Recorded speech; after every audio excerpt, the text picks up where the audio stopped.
중간고사를 언제 보지? 4월 중간고사가 며칠이지? 중간고사를 며칠 날 보지? 25일인가 26일인가? 26일? 중간고사를 여러분들이 4월 26일 날 보는데 여러분들은 특별반이기 때문에 저 교양물리 전체 하는 거랑 일정은 똑같이 따라서 하지만 시험 내용은 달라요. 시험 내용은 여러분들이 그래서 작년이나 재작년 문제를 참고를 해서 볼까? 거기 보면 객관식과 주관식이 섞여 있어. 나는 대학에서는 객관식은 안 본다는 게 나의 취지예요. 그래서 나는 주관식 서술형 문제만 여러분들한테 낼 거고, 물론 한글로 낼 거고, 그 다음에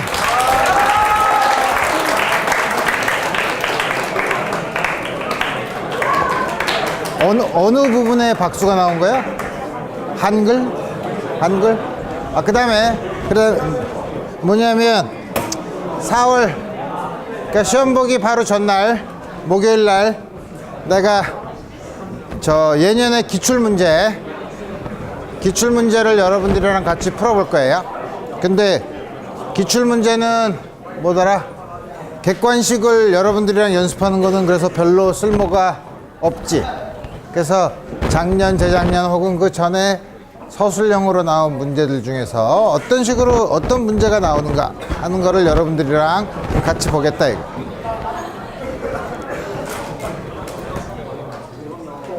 그 다음에 우리 지난 시간에 내가 다음과 같은 거에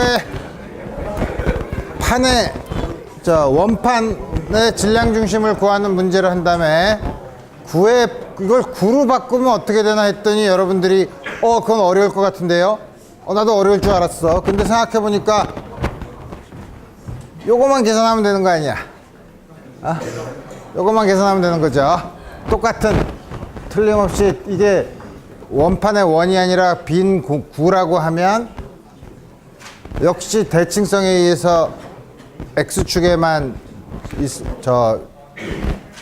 질량 중심 좌표가 있을 테고 그건 이렇게 똑같이 주어져서 이렇게 주어지는데 이제 질량의 차이는 전에 보는 면적에 비례하니까 이게 4파이 R제곱, 파이 R제곱, 그러니까 파이 R제곱, 3파이 R제곱이었는데 이제는 이게 9라고 하면 부피니까 이거는 부피로 하면은 R3승에 비례하죠. 그러니까 이게 2R이면 8R3승인데 이게 R3승이니까 1대 7이죠. 그러니까 1대 7이야. 이게 7분의 1로 아주 간단하게 주어지는 그런 문제를 왜 어려워했을까? 자, 우리 그건 하고. 그래서 우리 우리 드디어 뭐가 빠졌나? 그래서 우리 지난번에 입자가 여러 개 모여 있을 때 가장 중요한 건 우선 질량 중심의 움직임이었고 그 시스템에 작용하는 힘을 전부 다 합해서 net force를 계산하면 net force가 전체 질량이 질량 중심에 모여 있는 그 전체 질량이 움직이는 힘을 받는 가속도를 받는 우리 그거랑 같은 거라고 했죠. 그래서 우리 입자가 여러 개가 있으면 우리 이제부터는 가장 중요한 것 중에 하나가 충돌이에요. 충돌. 여기서 야구 배트로 공을 딱 쳤을 때 그러니까 충돌을 그럼 물리적으로 어떻게 정의하느냐? 충돌을 어떻게 정의하지? 둘이 이렇게 탁 치고 박는 걸 충돌이라고 하지 않나요? 근데 실제로 중력이나 전기적인 힘이 작용하면 실제로 꽝 부딪히지 않아도 둘 사이에 작용하는 힘이 있으면 부딪히지 않고도 이렇게 경로가 바뀔 수가 있죠. 그런 것도 우리 충돌이라고 해요. 충돌을 그래서 도대체 우리가 어떻게 정의하냐 하면 멀리서 와. 충돌하려는 입자들이 멀리서 와서 지금 우리 부딪히는 경우를 생각해보면 멀리서 와서 둘 사이에 힘을 작용하는 시간 물론 부딪히죠. 힘을 작용하는 시간이 아주 짧고 다시 이렇게 간다 이거예요. 그러니까 전체 물체가 움직이는 시간에 비해서 서로가 힘을 막 교환을 해서 교환을 하는 그 시간이 전체 이렇게 움직이는 시간보다 굉장히 짧을 경우 우리 그 경우를 우리가 충돌이라고 한다 이거예요. 그래서 우리 여기서도 야구공을 배트로 딱 쳤을 때도 야구공이 이렇게 날아올 때까지 날아오다가 공에 부딪혀서 공에 힘을 서로 전달해서 물론 작용 반작용이 있지만 힘을 전달해서 공에서 떨어져 나가죠. 떨어져 나가면 이제 그 마지막에 가지고 있는 속도로 이제 운동을 하니까 그 닿아서 접촉해서 힘을 교환하는 시간이 전체 운동에 비해서 아주 짧은 경우를 우리가 충돌이라고 한다 이거예요. 그래서 충돌인 경우에 우리가 정의해야 될 양이 임펄스, 우리나라 말로는 충격량이라고 하는데 이거 어떻게 정의하냐? 쉬워. 요게 dt가 힘이라는 게 뉴턴의 법칙이었죠. dt를 이쪽으로 넘겨. 그럼 다음과 같은 식이 됐고, 그러면 충돌 전후에 그 델타 t, dt라는 시간이 충돌 일어나기 바로 직전에서 직후까지를 적분을 하면 이게 부딪히는 시작하는 데가 tf라고 하면 요거를 적분을 하면 이게 뭐죠? 충돌 후와 충돌 전 사이의 운동량의 변화죠. 운동량의 변화는 당연히 힘이 시간의 함수, 물론 그 안에 당연히 힘이 가까이 다가와서 시간에 따라서 변하니까 시간에 대해서 적분한 거라 이거예요. 그래서 뭐냐면 요 양을 우리가 임펄스라고 정의해요. 충격량이라고 정의하는데 임펄스는 당연히 힘에다가 시간의 차원을 곱한 거니까 힘은 질량 곱하기 가속도, 질량 m 가속도에다 시간 곱하기 mlt 마이너스 1승에 저게 뭐냐면 바로 운동량의 차원이죠. 운동량의 다음과 같이 임펄스를 정의한다 이거예요. 이걸 왜 정의하는데 이게 이물체에 작용하는 힘은 이물체가 이물체에 작용하는 힘에 크게 갖고 방향이 반대죠. 그래서 내부 힘은 뉴턴의 제3법칙의 작용 반작용의 쌍으로 전부 다 표현할 수 있기 때문에 내부 힘은 항상 더하면 0이 돼요. 그죠? 그래서 외부의 힘이 외부에서 알짜 힘이 0이면 그 시스템 전체의 운동량은 보존된다는 거죠. 그래서 선운동량 보존은 어떤 의미에서는 뉴턴의 제3법칙을 아주 쉽게 표현한 방법이에요. 그래서 근데 가만히 있어봐. 근데 우리가 많이 한 거 중에서 포물선 운동을 본 것처럼 일정한 방향으로는 한 방향으로는 가속도가 있고 수평 방향으로 가속도가 없으면 이 시스템에서는 그럼 외부에서 중력이 전부 다 일을 하니까 운동량이 선 운동량이 보존이 안 되는 것 같은데? 그래요. 선 운동량이 보존이 안 돼요. 하지만 요게 벡터식이죠. 아까 말한 것 중에서 수직인 방향을 z-방향이라고 하면 요거의 z-방향에 대해서는 외부의 힘이 있어요. 하지만 x, y에 대해서는 0이죠.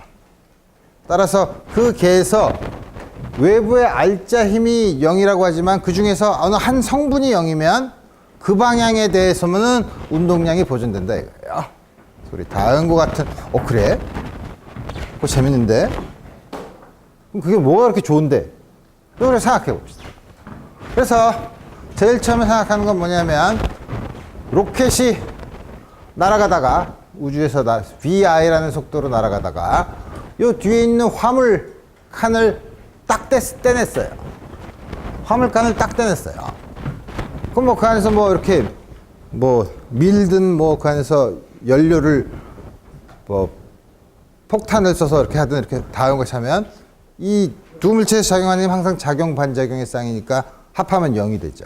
그러니까 다음과 같은 뜻을 이렇게 해서 쭉 갈라지는 요거는 처음과 마지막을 보면 외부에서 작용하는 힘이 없어요.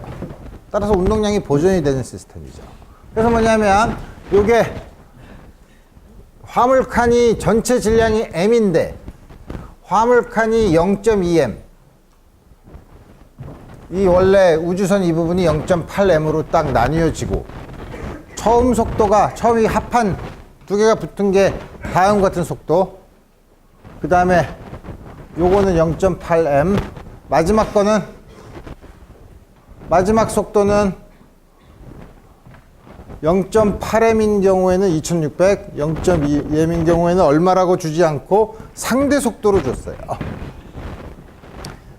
불쾌하죠.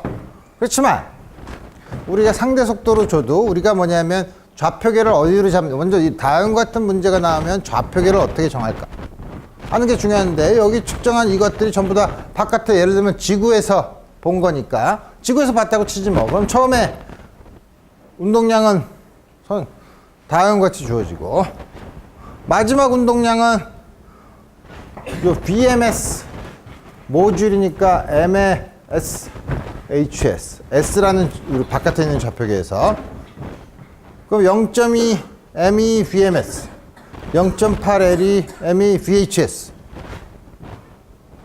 근데 VHS랑 VMS는 어떤 요것과 요 사이의 관계는 뭐가 있죠? 상대 속도를 주어졌으니까 여기에다가 상대 속도를 이렇게 더하는 거. VHS의 이 속도는, 바깥에서 본 속도는 요거의 상대 이게 말이 되나? H의 속도는 그렇지. VHS에서 상대 속도를 빼면 VMS의 속도가 될 테니까. 그래서 우리 그거를 여기다 이렇게 집어넣으면, 우리 뭐냐면 요 값을 알고 다 VHS에 대한 식으로 쓰니까 VHS를 구할 수 있다는 거죠. 운동량이 보존되니까.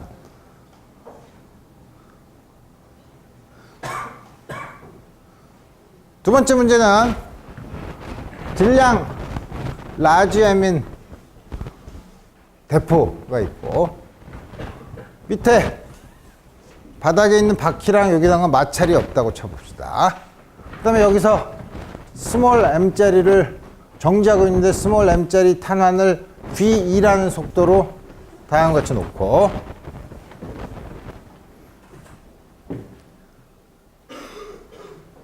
그리고 보면, 그러니까 총알의 속도가 혹은 대포알의 속도가 55m/s라고 합시다. 우리가 그냥 대포알의 속도가 55m/s라고 그러면 뭐를 얘기하는 거야?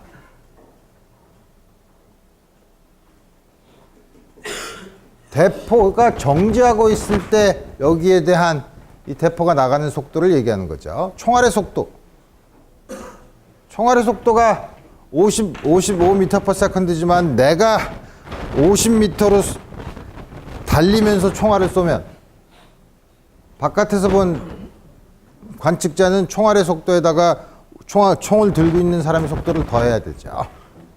그러니까 되게 대포알의 속도라는 건 대포가 정지하고 있을 때, 이거 정지하지 않잖아. 그럼 이거를 이렇게 고정시켜 놓고 쐈을 때 나오는 대포알의 속도가 이렇게 주어진다. 그러면 저거 알았어. 그 다음에 여기 고정시키지 않아. 그리고 빵 쏘면 대포의 속도는 그때는 바깥에서 본 사람이 대포알의 속도는 얼마나 될까를 이제 보자 이거야. 그럼 가만히 있어봐. 여기 그림도 잘 그렸는데, 이게 전체가 시스템이야. 근데 여기서는 이쪽 방향으로는 중력이 작용하지만, 우리 조금 아까 본 것처럼 이쪽 방향으로는 아무 힘도 작용하지 않는데, 빵 쏘는 건 작용과 반작용으로 항상 요거가 받는 힘, 요거가 받는 힘은 상쇄가 되니까 이쪽 방향의 운동량은 보존된다 이거예요. 보존돼?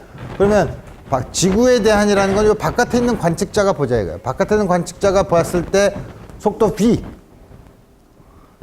요게 v2. 그 다음에 총알의 속도는 어떻게 되죠?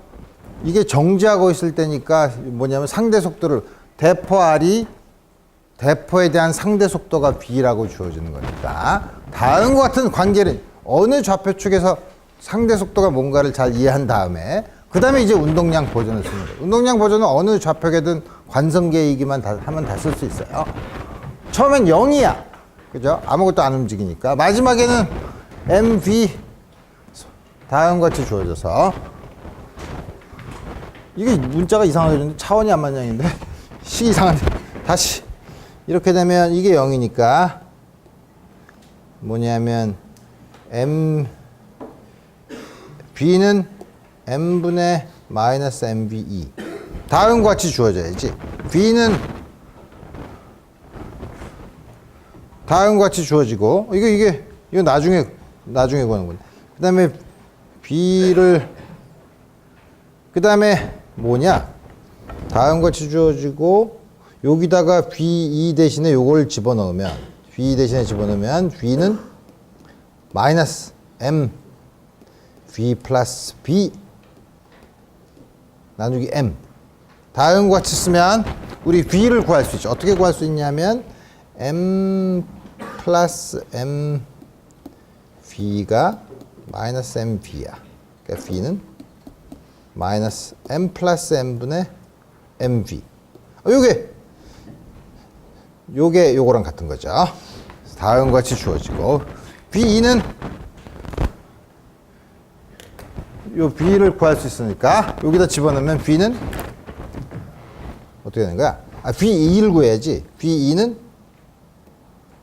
상대 속도는 알려져 있고 플러스 V를 구해야 되니까 V는 마이너스인데 플러스 아니지 플러스 그러니까 마이너스 M 플러스 M MV 통분을 하면 M 플러스 M분의 MV 다음과 같이 주어지죠. 그리고 다음과 같이 운동량 버전을 쓰면 우리 나가는 속도를 우리 계산할 수 있다는 거죠. 그 다음에 재밌는 거 뭐냐면 마찰이 없는 면 위에 용수철 상수가 K이고 한쪽이 M1 한쪽이 M2예요. M1 M2인데 이걸 어떻게 하냐면 딱 붙인 다음에 탁 놔요. 놓으면 어떤 일이 벌어질까? 이렇게 진동을 하겠죠. 진동을 하는데 가만히 있어봐. 어떤 운동을 할까? 생각을 해보면 이쪽 방향으로 운동하니까 생각해보면 이쪽 방향으로 작용하는 거는 용수철의 힘밖에 없는데 용수철이 이걸 잡아당기는 힘이랑 이걸 잡아당기는 힘은 이게 용수철 이쪽 방향으로는 힘이 내부 힘밖에 없죠. 외부에서 작용하는 힘이 없죠. 그러니까 이쪽 방향 운동량이 보존이 돼요. 그 다음에 그러면은 F 네트 포스가 전체 질량 M1 플러스 M2가 ACOM 센터 오브 매스라고 했는데 외부계 0이면 센터 오브 매스의 가속도가 0이네. 그죠? 그러니까 이거를 붙였다가 딱 놓으면 센터 오브 매스는 일정한 속도로 움직여요. 근데 처음에 정지해 있죠. 센터 오브 매스가. 탁 놓으면 양쪽 줄은 막 진동을 하지만 질량 중심은 가만히 있죠. 그러니까 우리 먼저 다음과 같은 시스템을 보면 어떻게 이 문제를 어떻게 푸느냐 하는 걸 생각하지 말고 먼저 어떤 일이 벌어질까를 여러분들이 먼저 상상을 해보라 이거예요.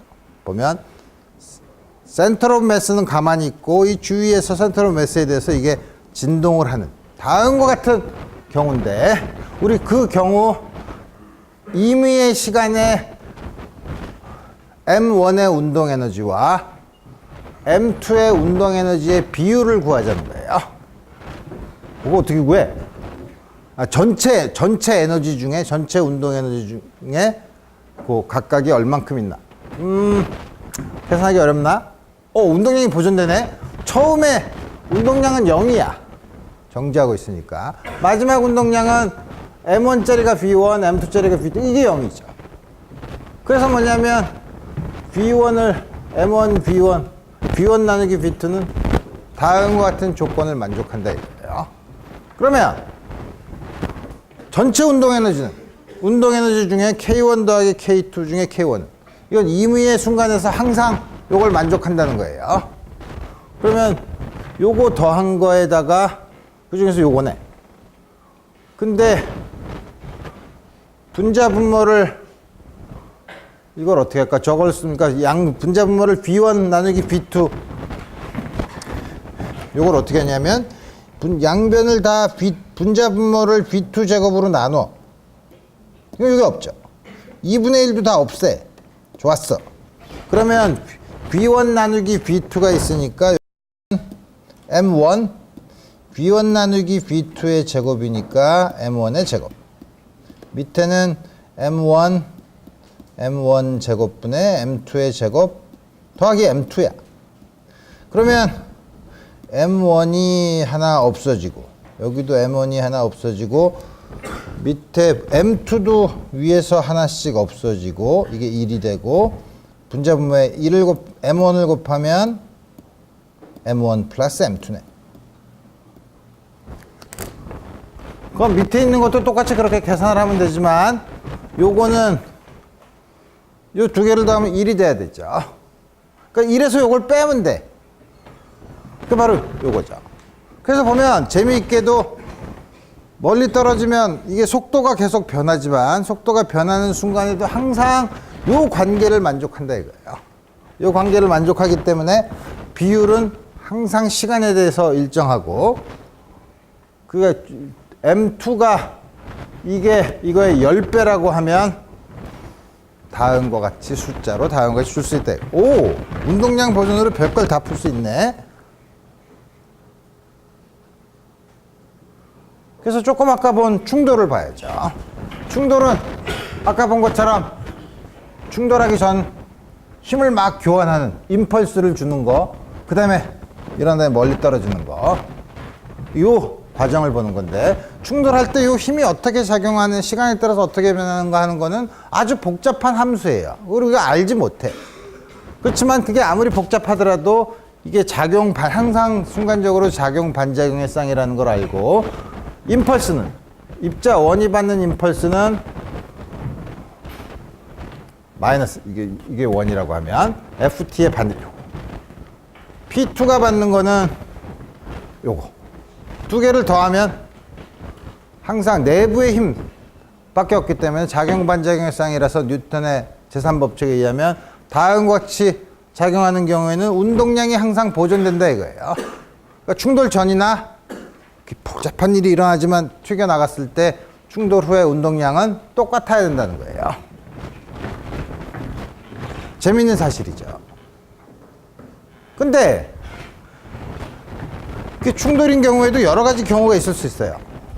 예를 들어서 두 개의 끈적끈적한 껌을 양쪽에서 뱉었어. 그래서 딱 달라붙을 수 있죠. 혹은 당구공 같으면은 와서 딱 튕겨나가죠. 그러니까 이게 보면 충돌인 경우 뭐냐면 충돌 과정에서 조금 아까처럼 껌이나 이런 것 같은 거는 운동 에너지가 작아지는 거고 운동 에너지가 커질 수는 없죠. 운동 에너지가 다음과 같이 변화가 있을 수 있는데 뭐냐면 그래서 우리가 충돌을 크게 두 가지로 나눠요. 하나는 일레스틱 컬리전, 탄성 충돌이에요. 탄성 충돌은 충돌 과정에서 운동 에너지가 보존되는 경우예요. 일레스틱의 반대가 앞에 인일레스틱, 비탄성 충돌이에요. 비탄성 충돌은 충돌 과정에서 운동 에너지가 보존되지 않는 경우예요. 그중에서 비탄성 충돌 중에서 아주 극단적인 경우가 완전 비탄성 충돌, 두 물체가 딱 달라붙는 거예요. 다음과 같은 경우예요. 근데 여러분들이 조심해야 될 게 뭐냐면 어떤 경우라도 충돌인 경우에는 충돌이라고 하면 항상 운동량은 보존돼. 근데 충돌의 종류에 따라서 운동 에너지는 보존될 수도 있고 안 될 수도 있다 이거예요. 그래서 우리 요 충돌에서 운동 에너지는 보존될 수도 있고 안 될 수도 있지만 운동량은 항상 보존된다는 거를 여러분들이 머리에다가 잘 기억하고 있어야 된다 이거예요. 그럼 충돌하면 어떻게 되나요? 충돌의 가장 기본적인 문제는 이거예요. 어떤 물체가 질량이 M1, M2가 있어. 이게 V1으로 들어오고 이게 V2로 들어와. 땅 충돌했어. 그럼 충돌 후에 이 물체의 속도랑 이 물체의 속도는 뭐가 되냐를 물어보는 게 충돌의 기본적인 문제예요. 그래서 이게 다음 같은 기본적인 문제인데 처음부터 충돌이 이렇게 뭐 산지사방으로 퍼져나가면 어려우니까 쉬운 거부터. 쉬운 거는 뭐냐면 1차원의 충돌이에요.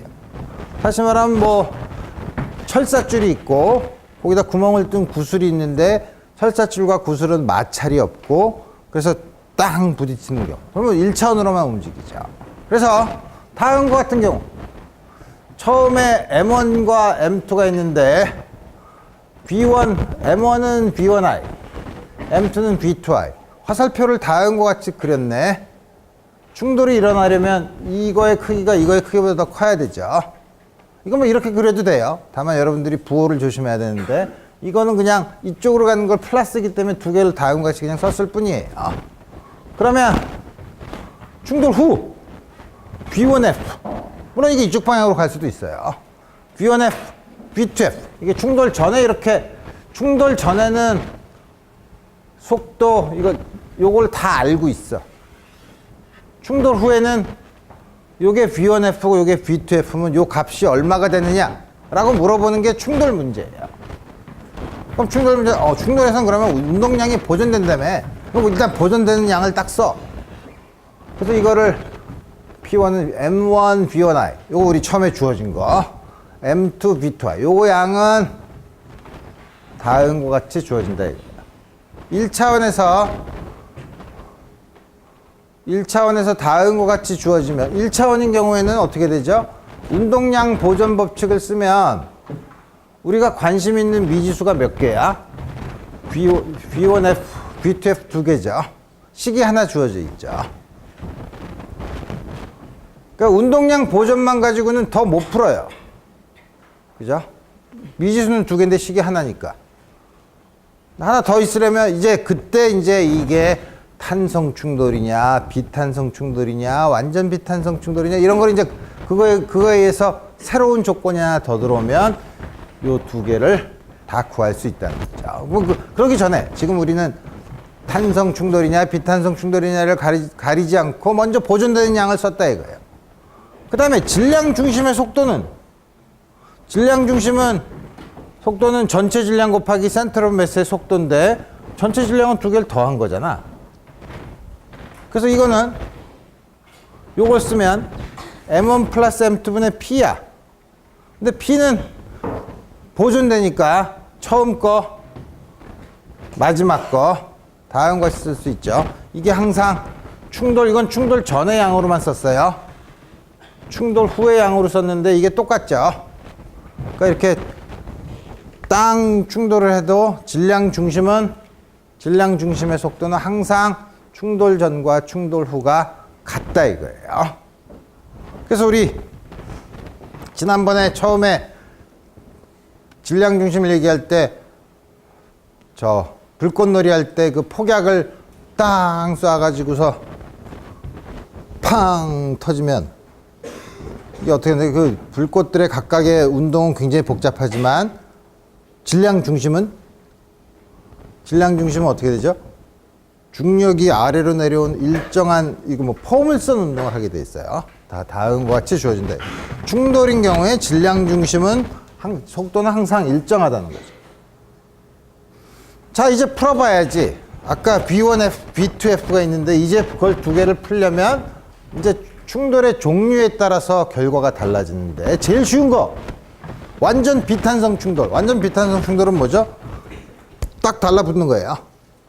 딱 달라붙지만 이쪽으로 갈 수도 있고 두 개가 한쪽으로 갈 수 있죠. 딱 달라붙으면 어떻게 되냐면 가장 쉽게 처음에 이게 정지해 있고 이게 움직인다고 치면 B1i로 움직인다고 치면 나중에는 이게 벡터로 표현했지만 1차원이면 이거 모르는 미지수 하나죠. 완전 비탄성 충돌인 경우엔 미지수가 하나야. 미지수가 하나인 건 운동량 보존으로 정확하게 풀 수 있어요. 아주 쉬운 경우죠. 처음에 운동량, 마지막에 운동량 두 개가 붙어서 B로 가니까 B는 다음같이 쉽게 구할 수 있고 요게 양이 1보다 작기 때문에 처음 들어오는 속도보다는 항상 작아지죠. 그리고 우리 요때 경우를 보면 두 개의 질량 중심의 속도는 이게 처음에 0이니까 충돌 전에는 전체 M1 플러스 M2를 그걸로 나눠준 양이니까 요거 B1보다는 좀 약간 작지만 센터 오브 매스는 항상 일정하고 딱 달라붙어서 가면 그게 바로 센터 오브 매스죠. 이 속도는 처음에 센터 오브 매스의 속도랑 똑같다 이거예요. 그래 완전 비탄성 충돌을 하면 딱 달라붙으면서 분자들끼리 막 진동을 해서 열 에너지로 나가거나 딱 소리가 나면서 소리 에너지로 나가거나 에너지를 잃어버려요. 비탄성 충돌. 그럼 에너지를 도대체 얼마나 잃어버린 거야? 역학적 에너지, 뭐 역학적 에너지지만 포텐셜 에너지는 없으니까, 차이가 없으니까 델타 K는 2분의 1 M1 플러스 M2 V제곱. 이게 마지막의 속도죠. 처음 속도는 M1 V1 I의 제곱이잖아. 그래? 그럼 이게 V제곱이 M1 제곱 M1 플러스 M2의 제곱 V1 I의 제곱이니까 이게 어떻게 되나? 2분의 1을 끄집어내면 M1 플러스 M2분의 이게 어떻게 돼? M1 제곱? M1 이거의 제곱이네. M1 V1I 제곱 빼기 M1의 V1I 제곱이네. 다음과 같은 걸 계산하면 되죠. 그럼 이거는 2분의 1 아이씨 밑으로 내려가니까 안 되는데 여기다 쓸까? 2분의 1 M1 끄집어내고 V1I 제곱 끄집어내면 M1을 끄집어냈으니까 M1 플러스 M2의 제곱분의 1 빼기 1이죠. 그거를 M1 플러스 M2의 제곱으로 쓰면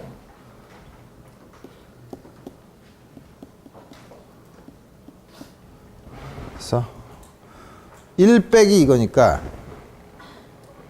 내가 이거 제대로 이게 굉장히 이상한데 근데 이게 안 맞네 차원이 2분의 1 M1 V제곱 이거의 쏘리 이거잖아. 내가 잘못했죠. 나누면 이렇게 돼야지. 이렇게 되니까 M1으로 끄집어내면 M1 플러스 M2분의 M1 빼기 1이네. 빼기 1이면 M1 플러스 M2. 그래서 이게 뭐냐면 마이너스 2분의 1 M1 플러스 M2분의 M1 M2 V1I 제곱. 다음만큼 에너지를 잃어버린다는 것도 계산할 수 있어요. 그래서 완전 비탄성 충돌일 경우에는 계산하기 쉬워요. 왜냐하면 우리가 모르는 마지막 상태의 미지수가 하나밖에 없으니까 운동량 보존만 이용하면 아주 쉽게 풀 수 있다. 문제는 완전 비탄성이 아니라 비탄성 충돌이면 에너지가 보존되지 않는다는 것만 알지 에너지 사이의 관계를 모르죠. 그러니까 비탄성 충돌일 때는 일반적으로 구할 수가 없어요. 그래서 우리 먼저 예를 들어보면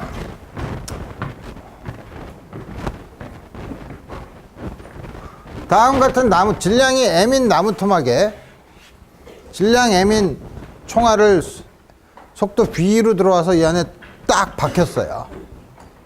딱 박혔다는 거는 뭐 그 안에서 막 열이 나고 뭐 이렇게 했지만 결국은 두 개가 붙어서 같이 가는 거니까 완전 비탄성 충돌의 경우죠. 그럼 이게 어떻게 되지? 땅 박히면 쭉 올라왔다가 이렇게 진동을 하겠죠. 근데 여기서부터 여기까지 올라간 높이가 h야. 제일 높이까지 올라간 게. 그러면 이쪽에 두 개가 나오고 그런 장난감도 있어요. 뉴턴스 크레이들이라고 해서. 그러네. 그러니까 질량이 같으면 하나가 정지해 있으면 땅 와서 이건 정지해 있고 이게 똑같은 속도로 이렇게 나간다는 거죠. 알았어. M2가 정지해 있는 표적이 무지 질량이 큰 경우 바위에 달걀 던지기지. 바위에 달걀을 던지면 바위가 잘 안 움직이죠. 그거 같죠? 기분이 그래. 정말 그런가? 그러면 M2가 무지 크면 분모에서 M2가 무지 크니까 M1을 무시해. 분자에서도 이게 마이너스 1이야. V2F는 이게 무지 크니까 이건 거의 이게 아주 작죠. 그러니까 이거는 무거운 게 있으면 가벼운 게 와서 통 튕겨나가고 요건 거의 안 움직인다는 거죠. 그러니까 지구에 우리가 농구할 때 공 튀기면 공은 들어갔다가 물론 중력 때문에 말씀하신 튕기는 순간 같은 속도로 튀어오르지만 물론 공은 비탄성 충돌이라 그렇진 않지만 지구는 거의 안 움직이죠. 근데 그런 경우에 해당되는 거죠. 반대로 M1이 무지 커. 파리가 이렇게 날아가면서 서 있는데 수박이 와서 부딪히는 경우. 그러면서 M1이 무지 크대. 그러면 앞에 무슨 지푸라기가 있든 먼지가 있든 질량이 큰 거는 그냥 갈라 그러겠죠. 뭘 부딪히겠어. 그래서 M1이 무지 크면 역시 이걸 무시해. 1이야. 그러니까 마지막 1은 그냥 쭉 가. 근데 2는 M1이 무지 크니까 무시하면 어라 이건 2배가 됐네. 굉장히 이상하죠. 어떻게 2배가 되지? 들어오는 속도의 2배로 되지? 그건 그렇게 생각하면 굉장히 어렵지만 지금 보면 요 위에 있는 거에서 생각해 볼 수 있어요. 질량이 큰 거에다가 이거를 땅 때려서 이렇게 오면 튕겨 나온 다음에 이 나왔을 때 질량이 큰 거랑 작은 거의 상대 속도가 V죠. 그죠? 그리고 내가 좌표축으로 움직여. 어떻게 움직인다고? 이 가만히 있는 게 아니라 이게 들어오는 게 정지해 있고 이게 움직이는 속도로 이렇게 움직여. 그럼 어떻게 되죠? 이 속도로 가. 그렇지만 이 물체와 이 물체 사이의 상대 속도는 항상 V가 돼야 돼요. 근데 이 물체는 V로 와. 근데 상대 속도는 V여야 돼. 그래서 2배의 V가 되는 거죠. 우리 다음과 같이 우리 생각할 수 있다. 오, 그래? 재밌는데? 근데 이거는 특수한 경우인데, 두 번째 물체가 정지하고 있는 경우인데, 두 개 일반적으로 정지할 수 있나?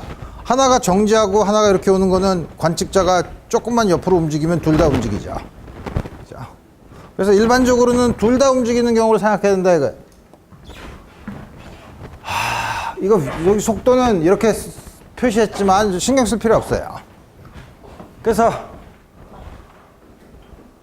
그렇지만 그림을 아까 그 전통을 따르면 왜 이렇게 왔다 갔다 많이 해?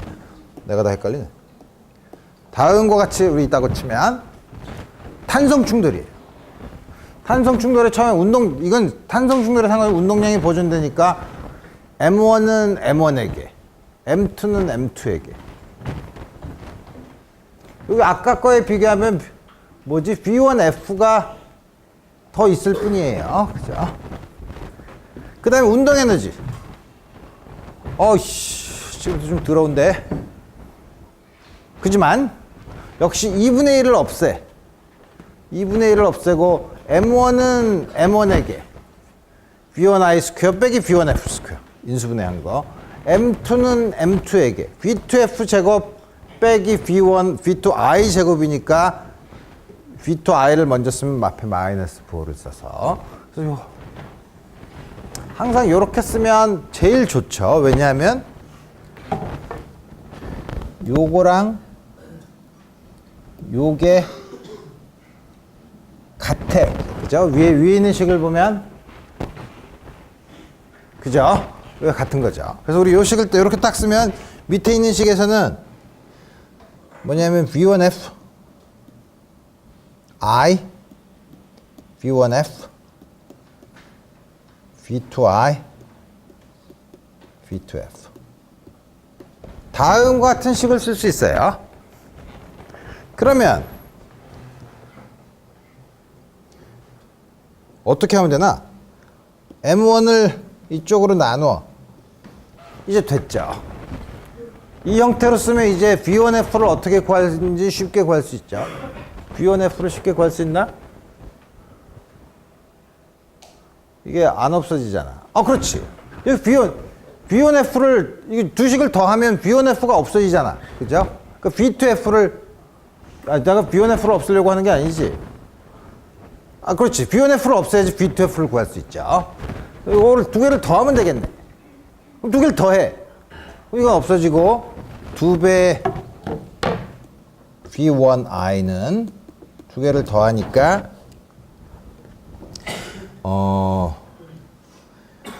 V2I 1-M1분의 M2 그 다음에 또 더하면 1 플러스 m1분의 m2 V2F네.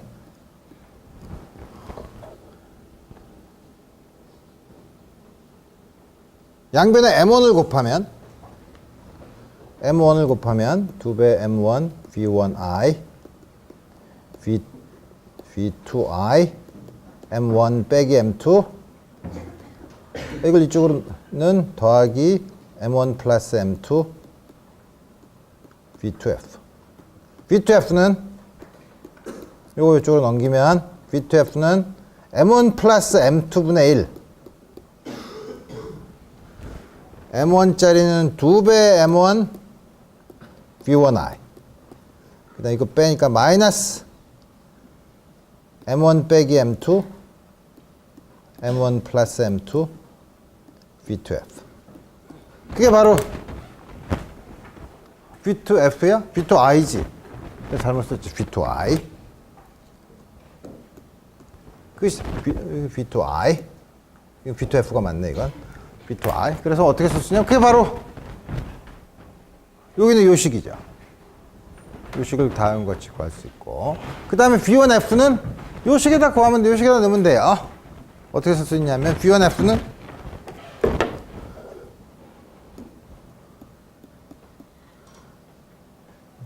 v2i 빼기 v1i 그 다음에 v2f가 얼마야? m1 플러스 m2분의 2배 m1 v1i 플러스 m2 빼기 m1 플러스 m2 v2i 식은 무지 더럽지만 이제 잘 보면 돼 이제 머릿속으로 할 수 있어 v1만 묶어봐 그럼 여기에다가 요걸 빼는 거니까 v1i로 묶으면 요거에서 1을 빼면 되네 1을 빼면 되니까 요걸로 통분하면 여기서 m1 빼기 m2를 m1 더하기 m2를 빼면 되니까 요거 그 다음에 v2로 묶으면 여기다가 v2i로 묶으면 요거에다 1을 더하면 되네 m1 플러스 m2를 더하면 2배 m2 다음과 같이 주어지죠 식이 훨씬 더 복잡하죠 그렇지만 우리 다 구할 수 있어요 쉽게 구할 수 있고 그 다음에 또 아까랑 비교해 보면 아까는 v2i가 0이었잖아 v2i가 0이었을 때 나오는 식 다음과 같이 우리 아까 그 유도한 식이랑 똑같다 이거예요 좋았어 그래서 다음과 같이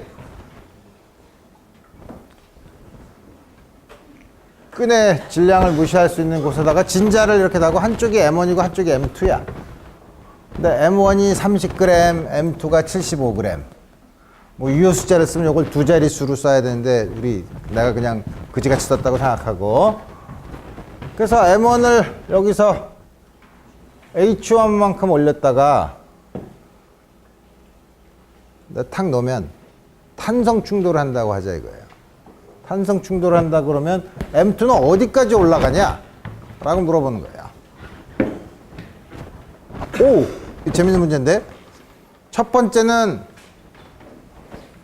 여러 문제가 결합이 돼 있어요. 여기서 충돌하기 전까지는 충돌하기 전에 속도를 구해야 되죠. 그거는 역학적 에너지 보존 법칙을 쓰면 돼. 그 다음에 충돌 후에는 이게 어느 속도로 나가는지 알죠? 어느 속도로 나가는지 아니까 그 다음에 다시 여기서 역학적 보존 법칙을 쓰면 돼요. 한 번 충돌하고 이게 어디까지 올라오느냐고 물어보는 건 또 다른 문제지. 그렇지만 그것도 역시 충돌 후에 요거의 물체의 속도를 구하면 그 다음에 역시 역학적 보존의 문제를 쓰면 된다 이거예요.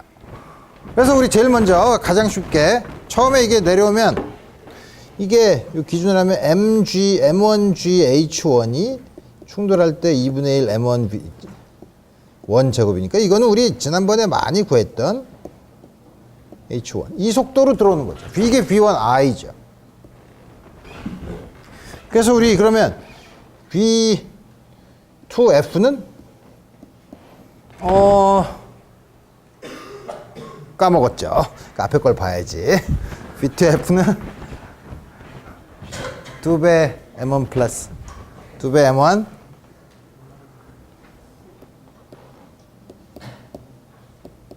M2 V1I. 물론 V1F는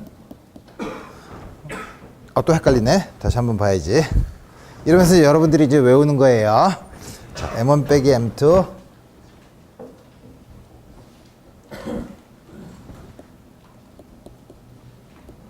M1 플러스 M2 V1I. 자, 그래서 이게 그러면 이제 그 다음에 문제는 뭐 이게 어디까지 올라가느냐는 건 다시 역학적 에너지 보존 법, 역학 에너지 보존 법칙이죠. 2분의 1 M2 V2F 제곱이 M2GH야. H2. 그럼 M이 없어지죠. H는 2G분의 V2F의 제곱 4배 M1 제곱 M1 플러스 M2의 제곱 V1I의 제곱 2배 GH1이에요. 없어져서 4배 M1 플러스 M2의 제곱 H1이죠. H2는 그래놓고 나서 이제 피직스를 한다는 건 그 다음에 M1과 M2가 여러 극한인 경우 어떻게 되는가를 보는데 M1과 M2가 같으면 M1과 M2가 같으면 4M1 제곱 올라간 높이가 똑같죠. 그죠? 이렇게 된다는 거죠. 그 다음 그때는 이게 속도가 0이니까 우리 이렇게 온 거랑 이게 진자로 돼 있으면 이렇게 되는 거랑 뭐 상관이 없어요. 이게 뉴턴스 크레이들 여러분들이 혹시 유튜브나 이런 데서 많이 본 장난감이 그렇게 돼 있는 게 바로 다음 같이 되고 M2가 무지 크면 이건 거의 안 올라가고 이게 뒤로 튕겨나가죠. M1이 무지 크면 어떻게 되는 거야? 이건 4배가 올라가네. 그죠? 다음과 같이 우리 문제를 풀 수 있다 이거예요. 그래? 뭐라? 이게 왜 여기서 나오나? 자, 그러면 2차원에서는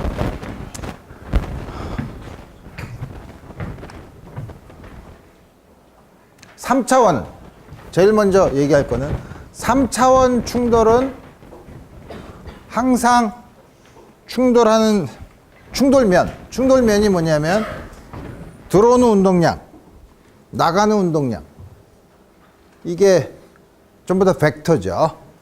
그러면 들어오는 것과 다시 말하면 3차원이면 P1, P2 처음에 들어오는 게 이렇게 들어온다고 하면 들어오는 거는 좌표축을 잘 잡으면 두 개의 벡터로 이루어진 평면 안에 그러니까 두 개의 벡터는 들어오는 운동량 벡터가 항상 한 평면 위에 있게 만들 수 있어요. 그죠? 우리가 좌표축을 이렇게 잘 잡으면 두 개의 벡터는 더군다나 정면 충돌하는 경우는 뭐 그렇죠. 이게 지축이니까 이게 들어오는 평면을 항상 두 개가 들어오는 입사된 입자들의 운동량이 한 평면에 있는 그 평면을 고를 수 있어요. 그죠? 그 다음에 두 개가 튕겨나가.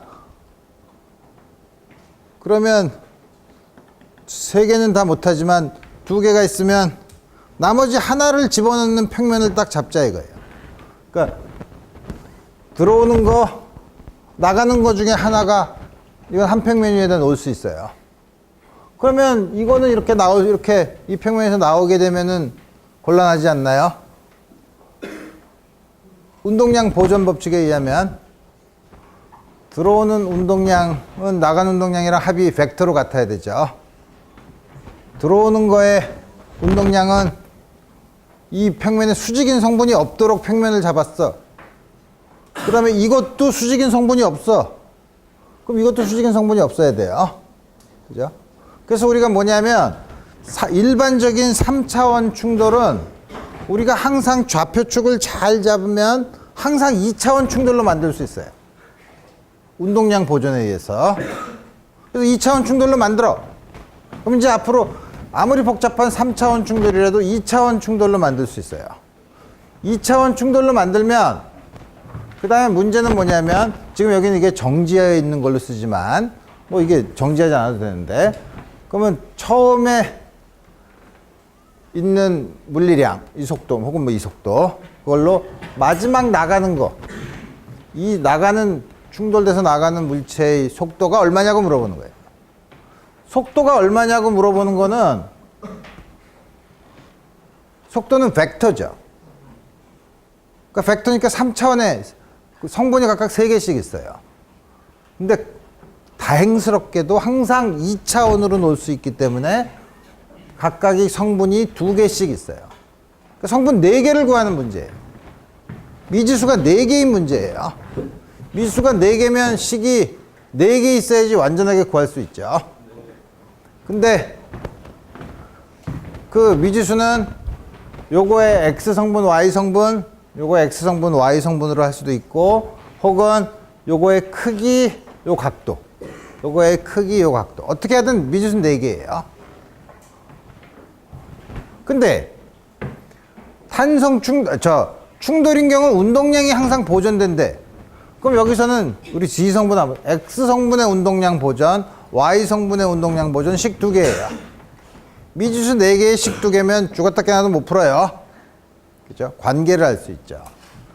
그러면 충돌의 종류에 따라서 완전 비탄성 충돌이면 어떻게 되죠? 마지막에 미지수가 속도 하나야. 그 미지수가 2개예요. X성분, Y성분. 그건 운동량 보존 법칙에 의해서 완전히 구할 수 있어요. 완전 비탄성 충돌인 경우엔. 탄성 충돌인 경우에는 에너지가 보존된다는 관계식 하나 있죠. 운동 에너지가. 그럼 미지수가 4개였는데 운동량 보존으로 XY 축에서 보존으로 2개 남았는데 에너지 보존으로 하나 하면 하나가 남았죠. 그러니까 이것도 4개를 전부 다 구하지 못해요. 완전 탄성 충돌일 때는 그 사이에 관계만 구할 수 있어요. 거기다 일반적인 비탄성 충돌일 때는 에너지 보존에 의해서 생기는 결과를 하나도 없이 2개 원래 거에서 운동량 보존에서 2개만 나오기 때문에 2개가 나오기 때문에 전혀 풀 수 없는 문제예요. 그래서 훨씬 더 복잡하죠. 그래서 완전 비탄성 충돌일 경우에는 완벽하게 풀 수 있고 탄성 충돌일 때는 그 충돌에서 나온 사이들의 그 관계. 그러니까 이 경우에는 여러분들한테 만약 문제를 준다면 예를 들어서 세타1이 30도였다. 나머지를 구해라. 뭐 이렇게 나올 수 있어요. 정보를 하나 더 주는 거예요. 그런 식으로 해서 여러분들한테 문제를 풀 텐데 그래서 우리 다음 시간에는 요 충돌, 2차원 충돌의 문제를 더 살펴보도록 합시다. 오늘 여기까지 하겠습니다.